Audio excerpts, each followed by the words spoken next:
খবরদার, রহমানের বান্দারা অন্যের রক্তে নিজের হাত রাঙায় না। Keep in your mind Malakar ভাইরা, অন্যের রক্তে নিজের হাত রাঙায় না। কিয়ামতের দিন আল্লাহ তাআলা সর্বপ্রথম বিচার করবেন এই রক্তের বিচার। যতগুলো রক্তের বিচার দুনিয়াতে হয় না, সেদিন লক্ষ কোটি মানুষের সামনে সেই রক্তের বিচার করবে কে?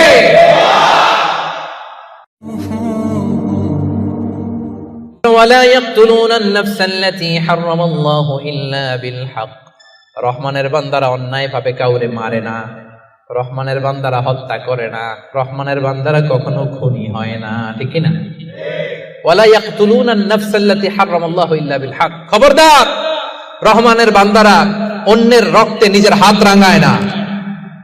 Keep in your mind Malakar ভাইরা, অন্যের রক্তে নিজের হাত রাঙায় না। ওয়ালা ইয়াকতুলুনা আন-নাফস, আল্লাহ নাফস শব্দ ব্যবহার করেছেন। প্রাণ হত্যা করে না, মানুষকে মারে না। রহমানের বান্দারা কোন প্রাণ হত্যা করে না, মানুষকে মারে না, প্রাণ বিনাশ করে না। এর কারণ মানুষ সব বানাতে পারে, প্রাণ বানাতে পারে না। কথা বলেন। মানুষ কম্পিউটার বানাতে পারে, মানুষ রকেট বানাতে পারে, মানুষ প্লেন বানাতে পারে। মানুষ কি তার মতো আরেকটা মানুষ বানাতে পারে? তো যেটা আপনি পারেন না, এটারে আপনি শেষ করবেন কেন?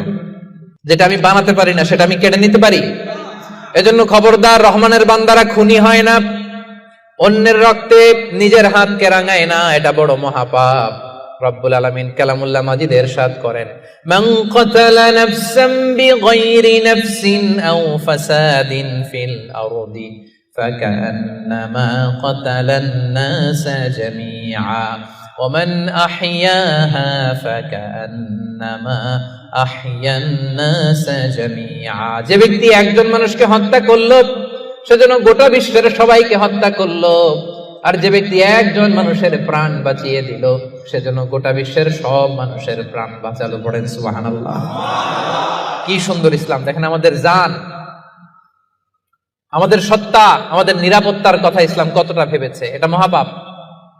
খবরদার, অন্যের প্রাণ নাশ করা যাবে না, অন্যকে মারা যাবে না। তাইলে হুজুর, অন্যরে মারা যাবে না, আমি তো আমারে মারতে পারবো, আমি আত্মহত্যা করে ফেলি নাকি? হ্যাঁ, আপনি আপনার নিজেকেও শেষ করতে পারবেন না, কারণ রুহু আপনি বানাতে পারেন না, তাই রুহু কেড়ে নিতে পারেন না। মান কাতালা নাফসাহু বিশাইইন উযযিবা বিহি ইয়াউমাল কিয়ামা। অন্যকে হত্যা যেমনি পাপ, নিজ হত্যা মানে আত্মহত্যাও মহাপাপ। যে ব্যক্তি যে জিনিস দিয়ে নিজেকে হত্যা করবে, কিয়ামতের দিন ওইটা দিয়েই তার শাস্তি হবে। বিষ খেয়ে যে মারা যাবে, কিয়ামতের ময়দানে কঠিন বিষ শুধু সে খেতেই থাকবে। স্ট্যাবিং করে ছুরি ঢুকিয়ে যে মারা যাবে, ছুরি ঢুকাতেই থাকবে। গলায় ফাঁস লাগিয়ে যে মেয়েটা মারা গেল, ওর শাস্তি জাহান্নামে শুধু ফাঁস লাগাতেই থাকবে, লাগাতেই থাকবে।